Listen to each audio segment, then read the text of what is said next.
Well, here we are again.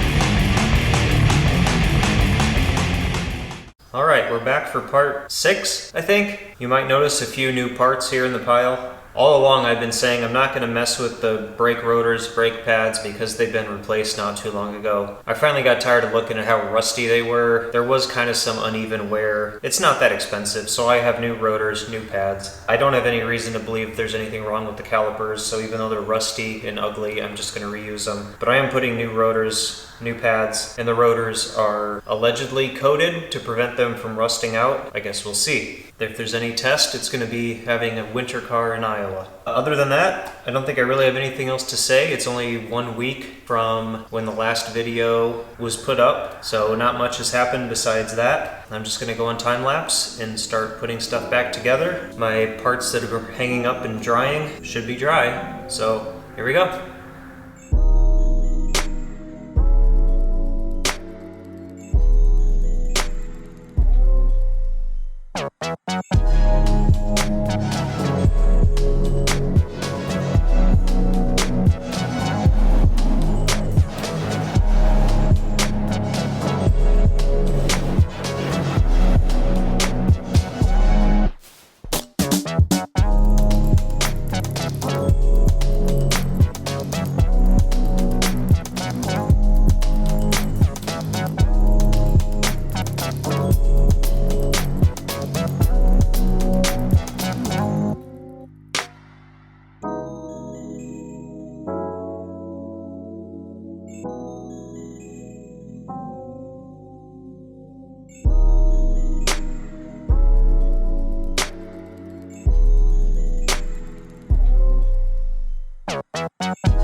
Okay, well I finally got this side cleaned up. This was a lot harder than the other side. All that rubberized undercoating on the other side pretty much just stuck to like grease, I guess, and it scraped right off. This side it was actually well adhered and it made a big mess. Basically that's like tar, and it was a combination of scraping and using lacquer thinner to loosen it up. So it wasn't fun, but I'm finally ready to spray, and I'm just using like some rust converting spray paint and then some satin black, and nothing fancy, but it's just nicer than bolting on my nice new components to this.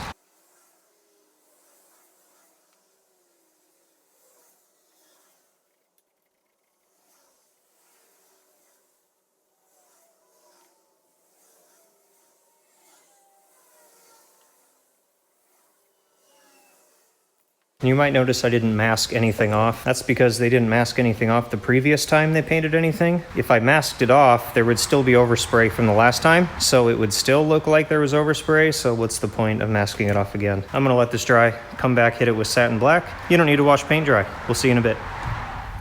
Well everyone, I'm calling it a day. This side is finished, except for tightening up the torsion bar. And then I can put the wheel on and drop it down. I didn't film a whole lot of putting this side back together because all I had to do was just put on the caliper, so not terribly exciting. I did do a little time lapse of this. I'll run that now while I talk over it. I'd noticed with these fender flares there was all these layers of paint, and I was curious what was going on with it, so I decided to just start wiping it down with lacquer thinner just to see what I could learn, and I didn't really learn anything. They're just layers of paint, and I could see there's a little bit of metallic in here. I don't know if you can really see that coming through, so there's a possibility that this might have had the silver trim color at some point. I don't know, it looks like crap. I was hoping I'd wipe it all down and you'd see the nice original underneath there instead of just layers of spray paint, but no, it's just, I don't know, somebody was like sanding it with 80 grit sandpaper at some point, and there's just a bunch of spray paint. Whatever, I gotta keep telling myself it's just a winter beater, but sometimes I feel like I wanna make it look a little nicer.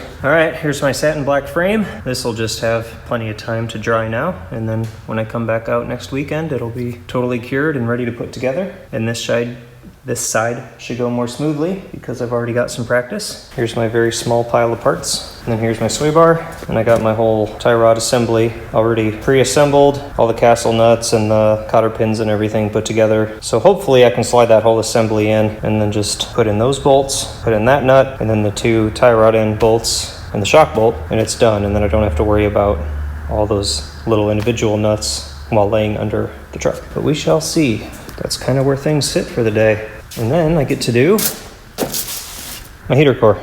Not excited about it, but we shall see you in the next clip, which will be probably next weekend. See you then.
Well, I don't know how much you could tell from that couple of minutes of time lapse, but basically ready to come down off the jack stands, except for one stupid hang up. So here you go, you can see the driver's side is all complete. The passenger side is complete, and that is with the tie rod ends and the sway bar and the torsion bars. The only thing holding me up is the upper bolt of the caliper. For some reason, these threads got all stripped out or mangled or damaged somehow. I don't know how. When I took it apart, it was fine. All I need to do is chase the threads, and I don't have a metric tap set out here, so I'm gonna have to bring one from home being that I work on the weekends, that means I have to wait a week to come out and do it again. I can't just come back tomorrow. It will remain on the jack stands for another week so that I can do 2 minutes of work. So that's kind of disappointing. One other small thing that's kind of annoying, probably can't see, but that pitman arm that kind of ruined my life a couple of weeks ago, right up here. Yeah, you totally can't see it. But there's a grease zerk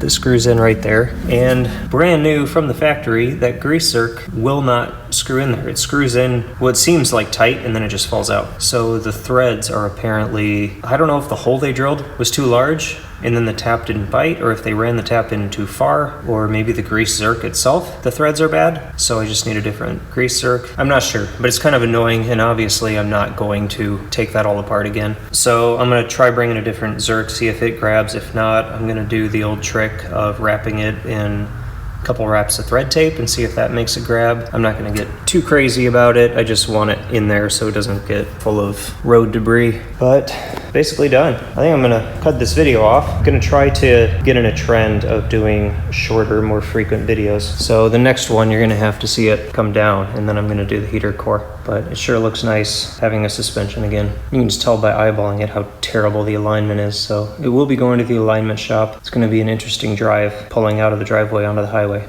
Alright, so I guess that wraps up this video. Before I go, I did want to share this photo I just came across going through old pictures here at my mom's. Here's a picture of the last time I drove one of these old S10s or Blazers. This was in the mid-late 90s when I worked at Napa Auto Parts. I don't remember exactly what year this was. We had a whole fleet of them from 94 to 98. I never actually owned one of these before this one, but I did used to drive them. Anyway, that's gonna wrap up this video. I'm gonna leave you with a bunch of pictures of the completed project here, and we'll see you in a few weeks. Later.